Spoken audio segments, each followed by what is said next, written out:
Bonjour à tous, bienvenue dans la 15e vidéo sur Dart. C'est un nouveau chapitre, on va parler des différents, du système en fait de typage de Dart. Et cette vidéo-là va faire la lumière sur la différence entre un langage statique comme Dart et les langages dynamiques comme JavaScript par exemple. Il faut savoir que donc il y a un cheminement quand vous développez une application. Je l'ai noté ici, donc en fait vous écrivez votre code source, ensuite vous compilez le code. Ensuite, vous l'exécutez et ensuite vous avez une sortie, vous avez votre appli par exemple que vous exécutez sur des téléphones physiques, virtuels, etc. Donc ici, il faut savoir que Dart, l'avantage, le gros avantage, c'est qu'en fait tous les contrôles sont faits à la compilation. Donc je vais vous montrer l'exemple directement. Ici, vous ne le voyez pas, mais ça a déjà compilé et la compilation est OK. Donc on peut faire le run. On fait le run et là en fait vous voyez, vous avez une string qu'on a appelée name, on a mis le prénom Olivier en majuscule, et ensuite on le passe en minuscule. Ici ça marche, tout a marché, c'est parfait. Il faut savoir qu'en fait, là vous l'avez pas vu, mais là je vais vous le montrer en faisant une erreur. Si par exemple vous mettez que name c'est un int, vous mettez là, vous ne touchez à rien, et là vous voyez, il y a une erreur, c'est une erreur qui est faite à la compilation. Donc là vous avez une suggestion, et en gros ça vous dit que la méthode toLowerCase ne travaille pas avec des int, mais des strings.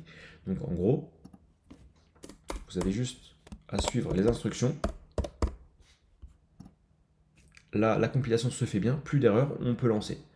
Ça c'est un gros avantage. Donc en gros, l'avantage pour Dart, c'est que les bugs sont beaucoup plus faciles à trouver. Là, vous venez de voir que s'il y a un bug, c'est quand même, il y a quand même des conseils assez clairs. L'écriture, c'est vraiment lisible. Vous typez votre variable, donc vous savez avec quoi vous travaillez. C'est assez simple. Si vous voulez changer votre code, ça reste aussi assez simple. Vous avez juste à le changer, vous savez à quoi vous avez travaillé avant, vous savez à quoi vous devez continuer à travailler. Et c'est aussi beaucoup plus efficace. Par exemple, en fait, là on ne le voit pas sur le Dartpad, mais si vous allez par exemple sur VS Code, là on va vous dire, écoutez, le VS Code va vous dire, écoutez, votre variable c'est une string, ok, mais elle correspond à une constante, parce qu'en fait elle ne bouge pas.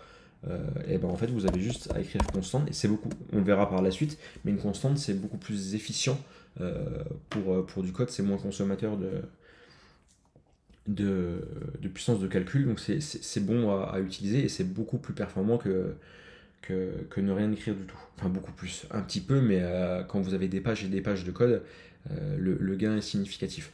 Donc voilà, donc en gros, pour résumer, différence entre statique et dynamique, c'est qu'en statique, comme Dart, le contrôle se fait à la compilation avant et on peut partir du principe que ça aide pas mal par rapport aux autres langages. Voilà, et ben je vous donne rendez-vous dans la 16e vidéo qui va suivre. À tout à l'heure.